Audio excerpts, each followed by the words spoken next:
Hi, everyone. Welcome to Get a Word In with me, your host, Josh Wagner, connecting with different friends in different locations and vocations, discussing yesterday, today, and beyond.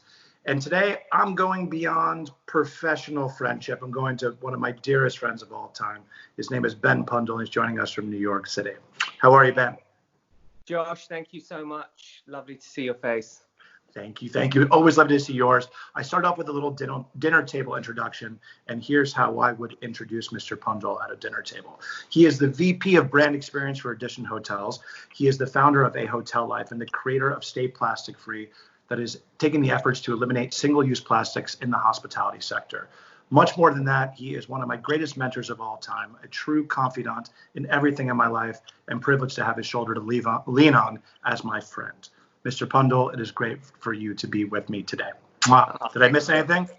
Thank you very much. I think I would introduce you as hairy, exceptionally nice, incredibly knowledgeable. There you go. Come on. There you go. Sorry, button it up. There you go.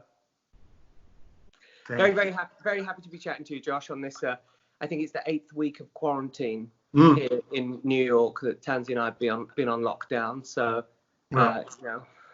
So I like to start off. Ben and I have known each other for nearly 18 years when I begged to be an intern for him, my first professional hire in the hospitality world. Before we kick it off, Ben, you don't know I'm asking you this, but share one story about you and me with everybody. Just one? Just what? Share one story about you and I. Yeah. Well, just to put a few things into perspective for people who are watching this. My 40th birthday was 5 years ago. I know it's very hard to believe, but my 40th birthday was 5 years ago, and I had a party in New York, and there was only one person in the world who I trusted enough to be by my side to make sure that I got where I would need to be, that I was safe, that I was, appropriately inebriated, and that was you. And I thought long and hard about who that person I really trusted enough on that date. So somebody who I really trusted like a brother, and that's certainly you to me, Josh. So maybe not the most exciting story. I'm feeling quite emotional. Speaking to you right now. So that's the story I have. Well, joy is what you always fill me with when I do see you. And that night, for the record, took us till about 2 p.m. the next day, I believe. I did get you home safe. Mm-hmm. And when the phone call comes from certain friends, you always pick up. And Ben is one I always will pick up for. And thank you, because I know you would do the same for me. Absolutely. I love you. I love you. Brother. All right. Let's start this off, my friend, because you and I can talk about things for hours and hours. And I want to start off with some things that Ben has no idea what I'm about to ask him.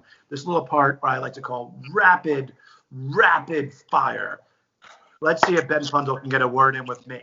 First, rapid fire. You know what, Ben? Let's have some fun. You ready to go? Let's go.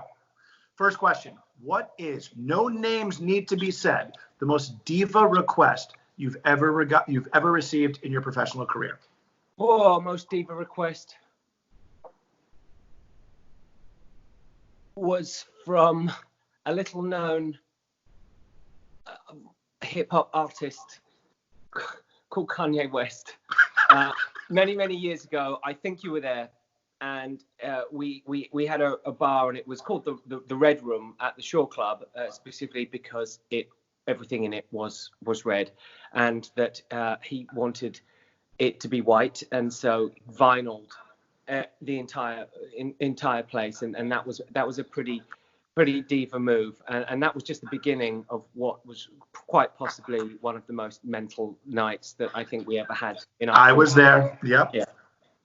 Let's just say the white room actually turned red that night. The white room turned red that night. It was one of the most terrifying, and I think maybe bonding experiences anybody can have with a member of staff when sadly tragedy struck and a gunshot went off, and our staff were in there, and there was cranberry juice all over the white vinyl floor, and yes, and we went back in to get the staff, and there was cranberry juice all over the white vinyl floor, and the first thing I saw was red. It was cranberry. but it was found. Yes. Thank God. All right. Who is your favorite playwright or author? Oof, tough one. Probably Arthur Miller. Author, Paul Auster. Arthur Miller, playwright, writer, Paul Auster. Both American, strangely. Yeah. I asked because I know some things about my friend Mr. Pundole that most don't, and he actually loves English literature. Just a little tidbits, right?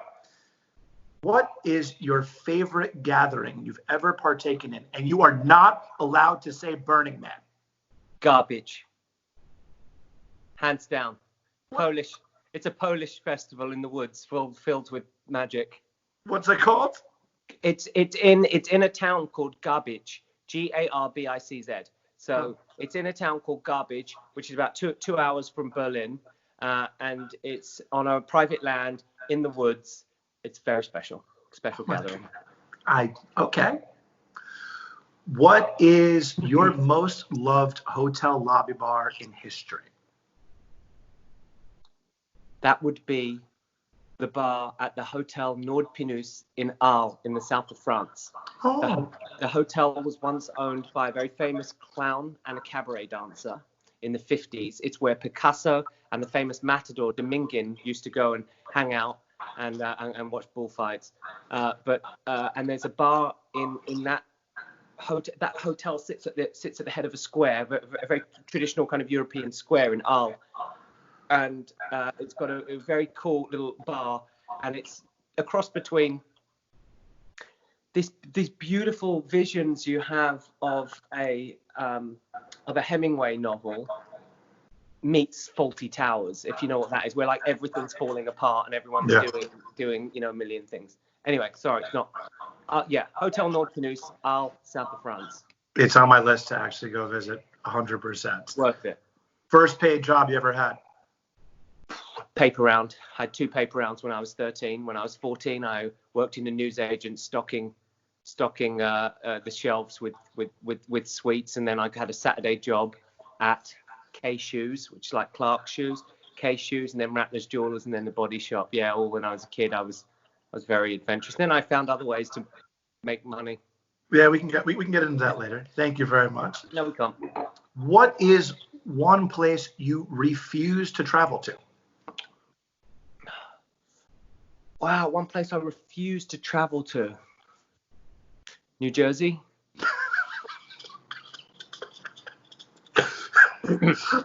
Done. We'll take it from there. Longest consecutive period of time that you've danced? 16 hours. Where was it? It was at Berghain in Berlin. There's a wonderful and terrible story that goes with that. I finished my dance session and I went back I was staying at Soho House in Berlin at the time, and I went back and at the time picked up my ex-girlfriend, went to the airport, and my foot was hurting. I couldn't really tell because I'd had a few, and got on the plane and my foot continued to hurt, and then got home, hobbled to my apartment and to bed. And I woke up the next morning, my foot was the size of a small watermelon, and I went to the emergency room, and sure enough, I'd fractured a bone in my foot from dancing for 16 and a half hours, a stress fracture in the middle of my foot for dancing at Berghain. Yeah. You broke your foot at Berghain from 16 hours of dancing. My mates ripped the piss out of me for that for years. I think it's something you should be very proud of. I'm very proud of it. Thank you, John. Yes. Next question. What is one question that you ask everybody that you interview that you'd like to hire? What do they like to do when they're not working? What is one place you long to return to? First one, on top of your mind. That I long to return to? Yes. That's also not got anything to do with dancing? Or you mean a vacation, country, anywhere? First place you long to return to in your mind. London. Yeah. City of your birth. Your favorite style of architecture or art period?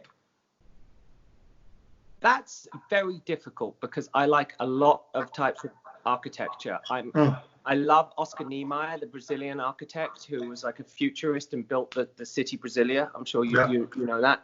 The capital. Yeah.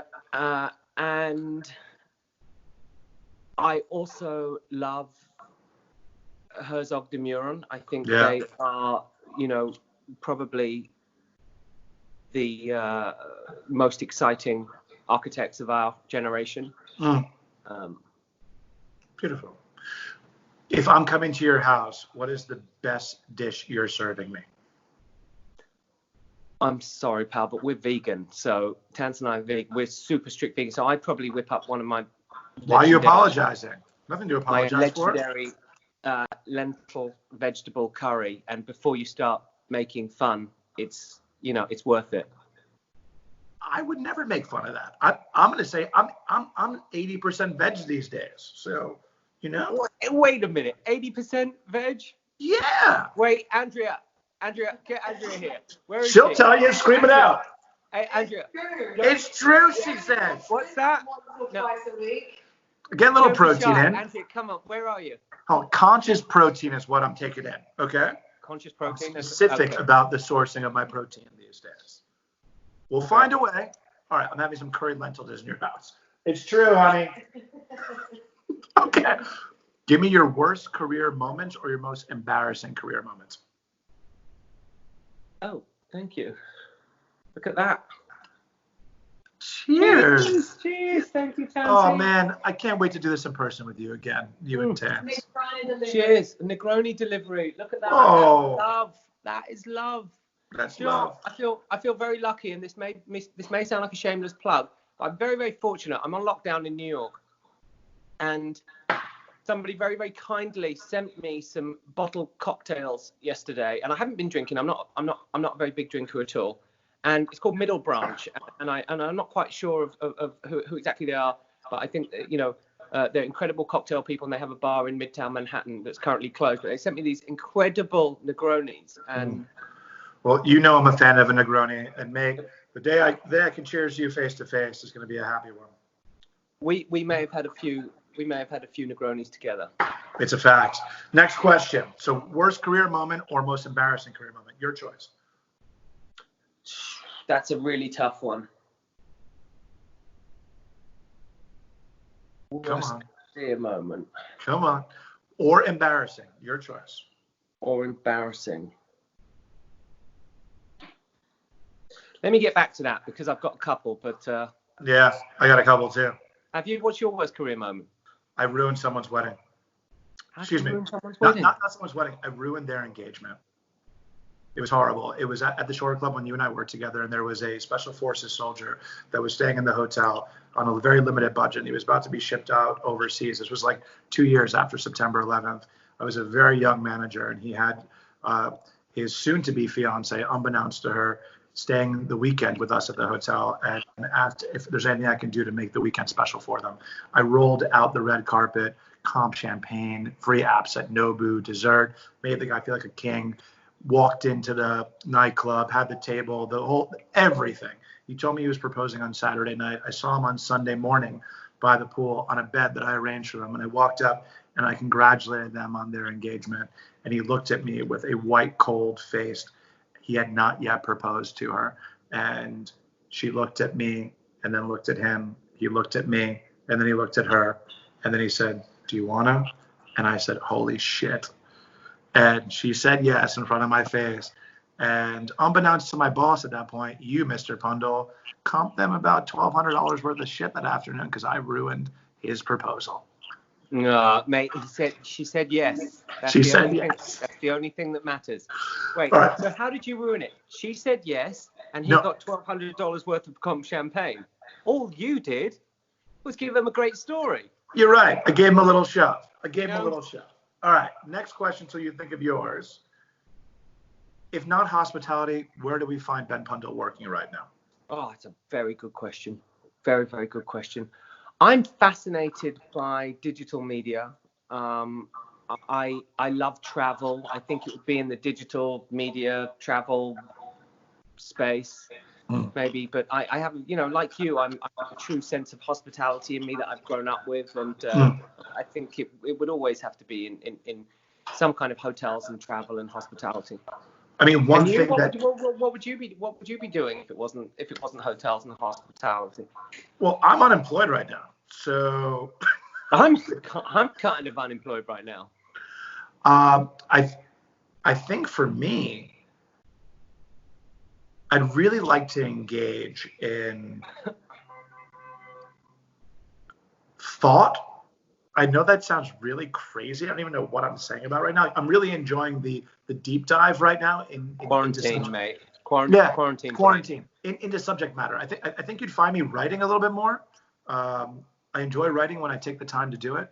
I enjoy also hearing other people's stories. Like I really think I would be in a place to elevate other people's stories. I think it's I don't think people are asked the right questions all the time to bring out their true colors. And I'd like to be able to maybe make people feel a little bit uncomfortable and ask them certain questions to bring out their true colors, which is why I'm doing this with you right now.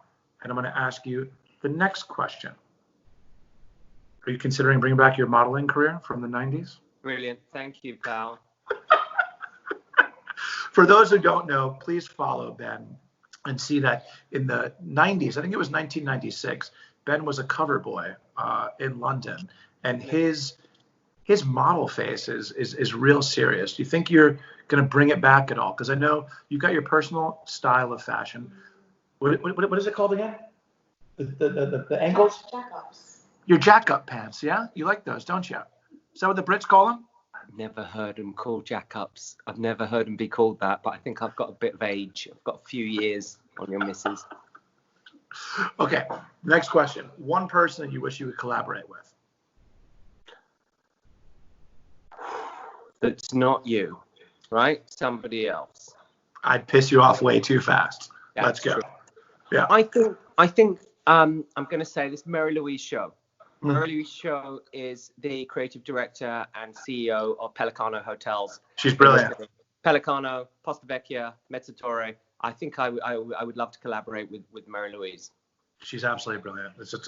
What a wonderful woman, and what she's doing and her attitude is just amazing. Yeah. Fantastic woman who has amazing Italian pride that I watched on your Hotel Life interview with her, which is absolutely beautiful last week. Where are you retiring, Mr. Pundole, if you have the choice? Mexico. What part? Unclear. Okay. Last question. Last good deed. Last good deed. We made food for a doctor friend of ours and took it to their house last week. Last question. Last regret. No regrets. Ever. No regrets. And I'm going to be completely honest. Every year, I have a very heartfelt conversation with my mother, and I tell her how happy I am, because I am a kid from the outskirts of London, and my brother and sister went to very nice private schools. I went to the local state school and didn't do very well because I started raving when I was very young, so didn't really do well at my exams, and I fell into hospitality. And my journey has been far more rewarding than I could have ever dreamed possible. And my life is filled with riches, with the places I've been, the memories I have, the people I've met. And I don't have regrets.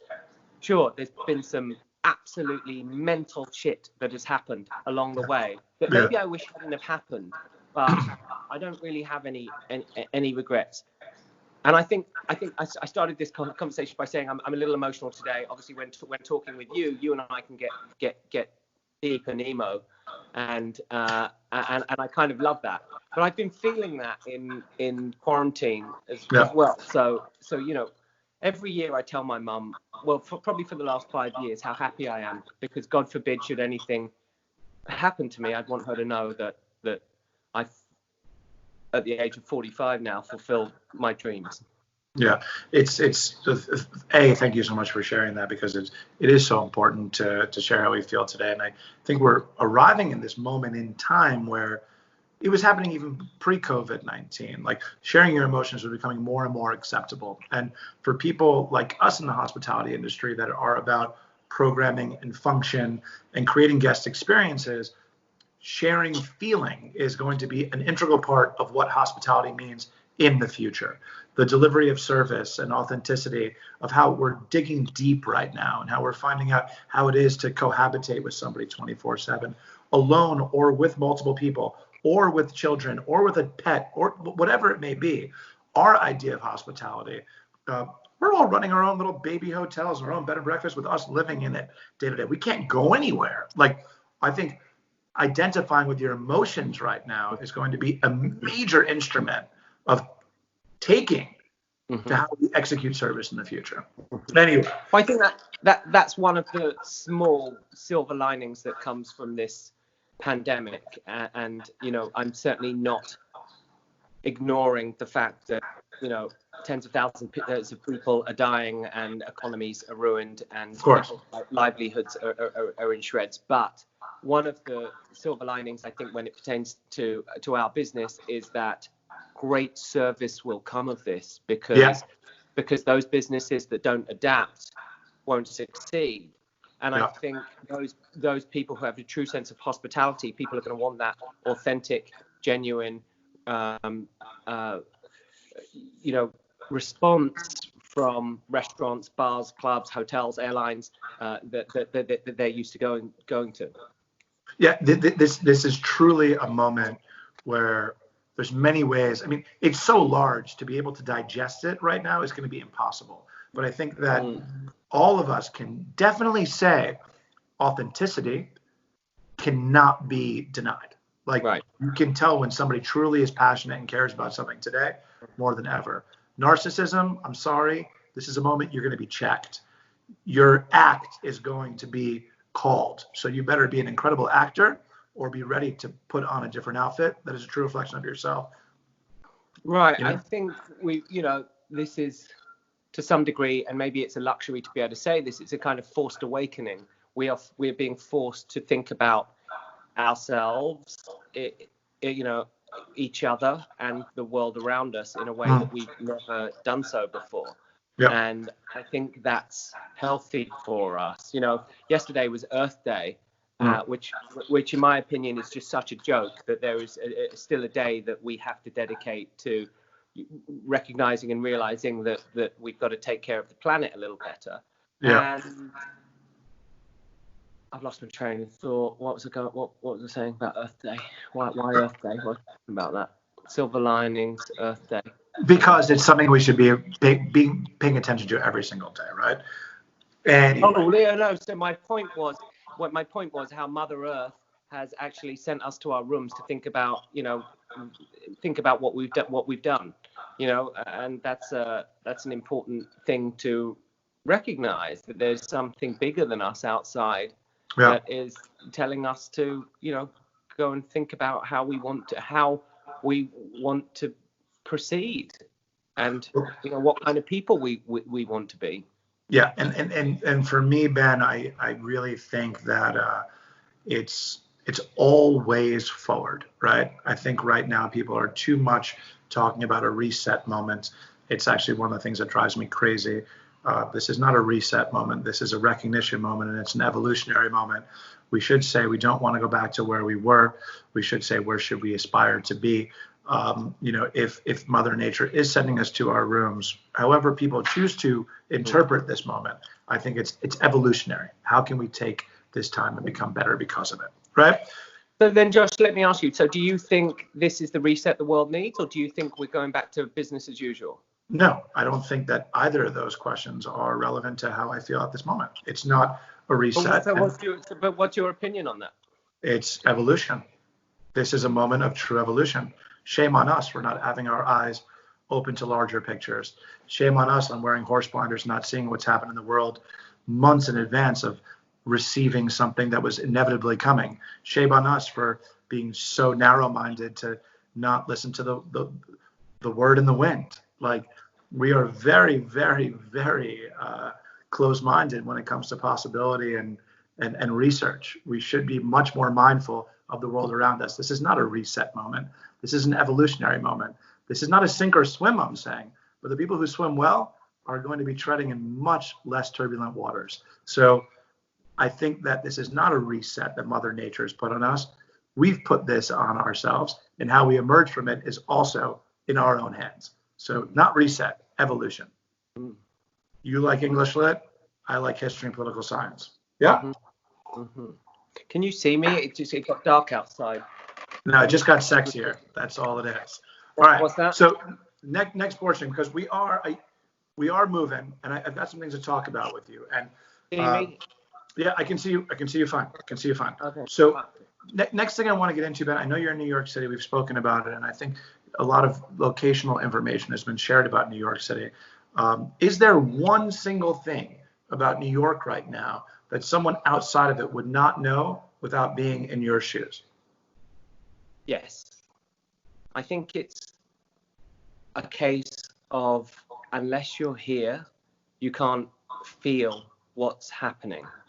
And unlike, I would imagine, most places in America or the world, other than various places in Italy and Spain, it's very real what's happening here. Tansy and I live in Brooklyn, and the amount of sirens, the sense of fear and confusion and worry, which I think is actually better now than it was, it's very real. It's very, very, very real. Yeah. So you can't explain that to somebody. I don't think in a way that's really going to make somebody understand what's really happening in New York. Yeah. I've been in the States for 22 years. I moved to New York in December 1998. I'm a proud New Yorker, despite the accent, and you know that. I'm a proud New Yorker.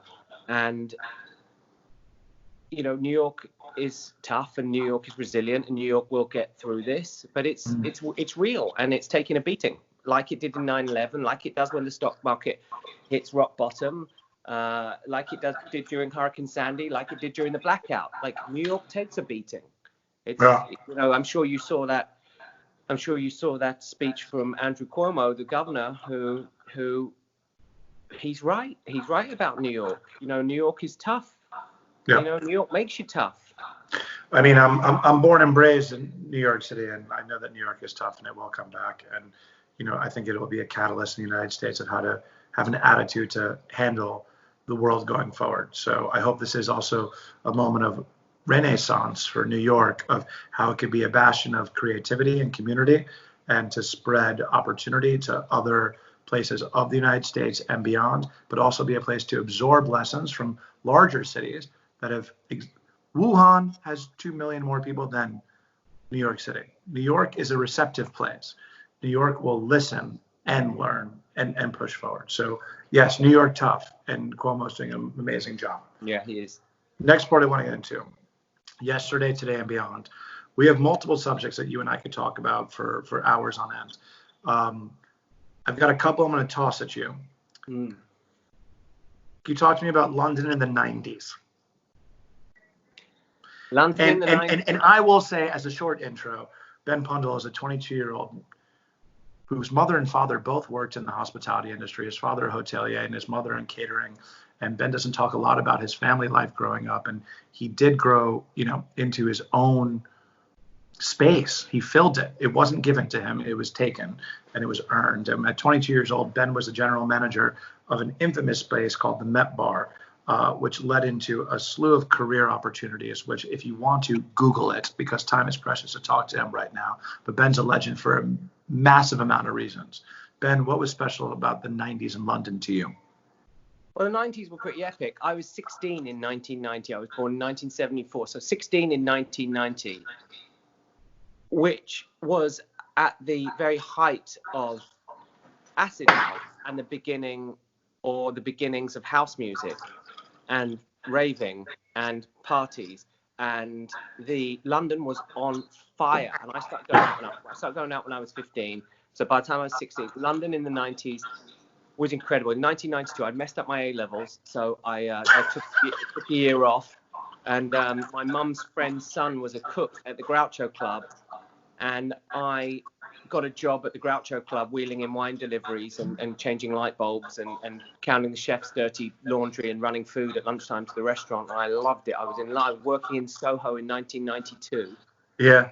And then I remember one day there was a shortage of people on the bar, so I was a waiter in the bar, and that led to my short but wonderful career as a bartender. And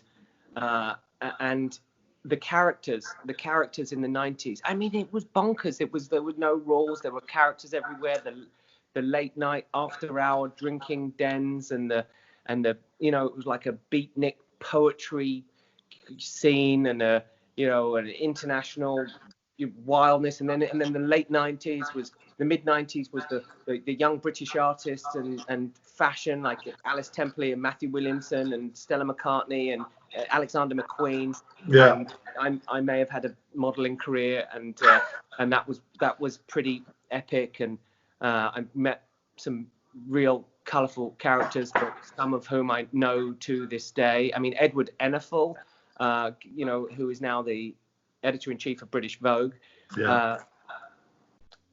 included me in a shoot in ID in 1994, I think. So good. And London was on fire, and then there was Britpop, Britpop and Blur versus Oasis, and then the rise of Manchester as well, and that whole Manchester scene. So those from London would go up to Manchester, and my sister was at college at Manchester. She was at Manchester University. So we'd go up there and go to the Hacienda and the Dry Bar, and I was in a club once I think it was called PSV in Hume. It was like so dodgy, and I was in the bathroom at the urinal, and all of a sudden the police came in, grabbed me and another guy who were having a piss, and grabbed us out of the club. They put their jackets over our heads and dragged us out of the club that had been gassed because there was about to be a huge gang war, shooting thing. It was mental, the 90s. And I lost my coat that night, but. And then it was the rise. The music was amazing. The house music that was made in England at the time was just out of this world. So you had house music on one side, and you had house music in the clubs in London. You had hardcore out in the fields. You had Britpop, on the radio. It was one hell of a. I was working at the Groucho Club, so I was surrounded by everybody that was making the scene happen. It was incredible. A good time to be alive. It was the best. It was the best. I never really realized it. It was the best. Yeah, I mean, history is interesting, right? If you don't know where you've been, you don't know where you're going to go. And I think that now is an amazing time to really think about the places that brought you joy in your own history and how you could, move that forward. Because great moments usually are not recognized until they're past, right? There's very few people that are like, oh my God, this is an amazing thing happening right now. Most of them are recognized after they're already done. But I think they help shape you. Absolutely. They help shape you. If you are part of a scene, if you are part of a movement, if you were born in New York, if you had the same experience in New York that I had in London in the 90s, if you had the same experience, say, between 1975 and 1985 in New York, you've lived through a scene and you're part of it, then you will always have that. I mean, It was mental. I was working. Isn't it fascinating right now to think that we're all experiencing this moment? Yeah.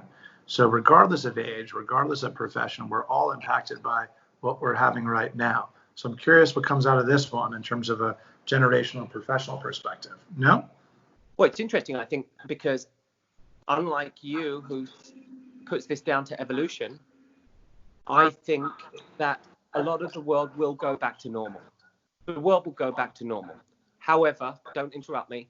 The world will go back to normal with new avenues of innovation that will blow our minds.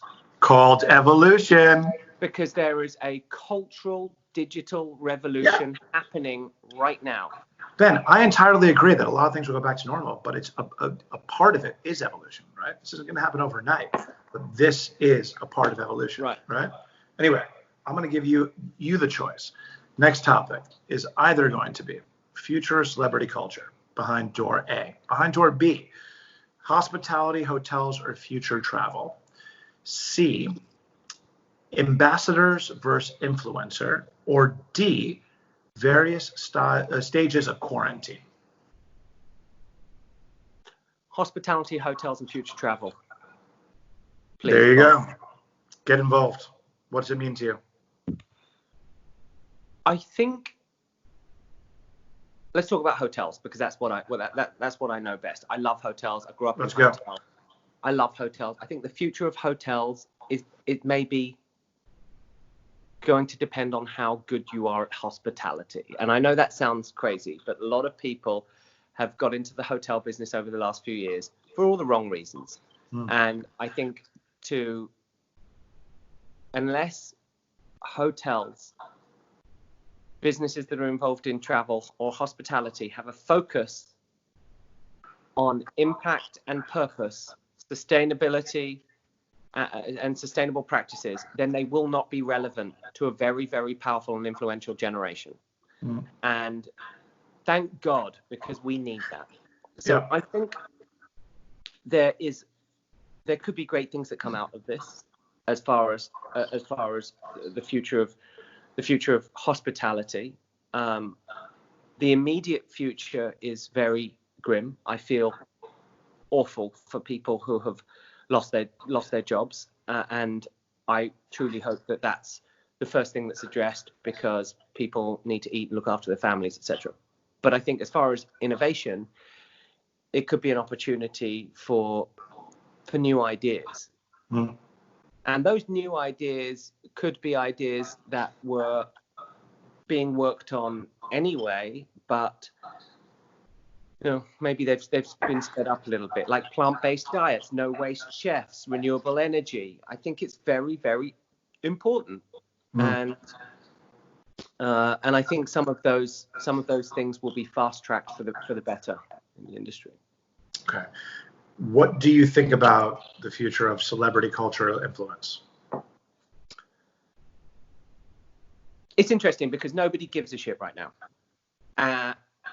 And that's fine, but they will again. And Lady Gaga, One World at Home Together on last Saturday. I watched it. The Rolling Stones were absolutely magnificent. They raised, how much did they raise? $80 million or something? Yeah. Was it more? 50 million, $80 million. Weirdly, it was from all the companies who are causing, don't get me started. It was from all the companies that are causing all the issues in the first place, all these huge monopolies on really, don't get me started. But however, I think there is certainly a place for it. There'll always be a place for celebrity culture. There'll always be a place for influence. And celebrities, certainly in America, have influence. Now, if that influence is misguided, then those celebrities will not be relevant. So maybe we have an opportunity to guide that celebrity influence. It's a conversation I was having with the editor-in-chief of Condé Nast Traveler yesterday on my Instagram live chat. And she, being the global editor of Condé Nast Traveler, one of the most influential jobs in the world, by the way. Right, has a responsibility and also an opportunity to guide the conversation. And I think anybody that has a platform that works with, in any way, celebrities, whatever that means, or influential people, then they have a responsibility to guide the conversation. And so I think it could work in our favor. So there's certainly a place for celebrity culture. We should use it wisely. We shouldn't just worship it for the sake of it. Well said. Mr. Pundole, I could talk to you for hours and hours, and I'm totally dipping out on this segment. I normally do because we're over 40 minutes. And I don't care, because who gives a shit about rules right now? And I'm talking to my friend, and there's no whatever. rules. There's no rules. No rules. Airport rules, mate. 9 a.m, you can have a Negroni if you want. Wear your pajamas all day. Yes, you can. Just like to say that Howard for you before I do. I usually do ask something about Good riddance. Give me some more. Liar, liar, pants on fire. I know you have opinions about things you've gotten rid of your life and things that you are bringing into your life, but I will ask you, you've literally had thousands of people work for you over your career. You have been heralded as such a positive influencer, as a leader, and an inspiration to lift people's spirits and represent a brand personally because how you've described it and lived it yourself. You probably have not yet gotten a fraction of the recognition for what you've done for brands, in my opinion, that the names of the brands shadowed the influence that you imparted on them. And I think that's one thing that Ben Pundole should be recognized for on a grandiose scale, because you've done epic work that your name has not been on the title of. I will say that because you've been my boss. I don't work for you right now. I don't have to fear it. Ben Pundole, you've done amazing things that you should get more credit for. That being said, give me your parting word. What is the Pundole message that you would love to share with all the people that revere and respect you and would look to you for continued leadership as you've always done in your career? Firstly, thank you for the kind words. Please. I think it would be remiss of me to not leave you with this. Always be a gentleman and never play by the rules. I think it's my favorite saying. I've probably been saying it for 15 years. If you are a gentleman, then you are always ethical, you are always moral, you always do things in a way that represent you and the company you work for very well. But if you play by the rules, you're not always going to get the results that are the best results. Yeah. And, I'm not saying you should break processes or, but sometimes you need to think about that stuff afterwards, Yeah. And ask for forgiveness instead of permission. So follow your heart. Follow your heart. Listen, if you're passionate about it and if you're a good person, you will succeed. Passion is underrated. If you are passionate about it, nothing else matters because everything else falls away. Judgment, fear, they all fall away if you have the passion for something. Now, it takes a while for a lot of people to find out what their true passions are. And those passions can change. And that doesn't just go for, professionally, that's socially, financially, romantically, but always be aware of what your passions are and follow them, because everything else will fall to the wayside, and you will succeed if you have passion for the things you love.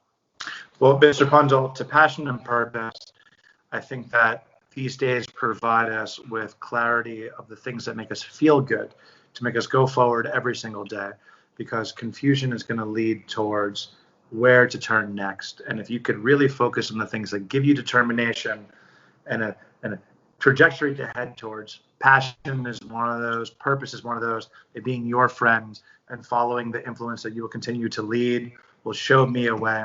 And I will say thank you for getting a word in with me, my friend. I love you with all my heart.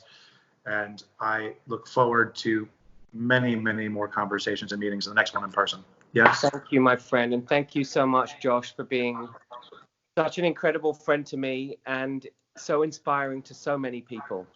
And, I love you so much, my friend. And I hope to be having a Negroni with you soon. We will. All right.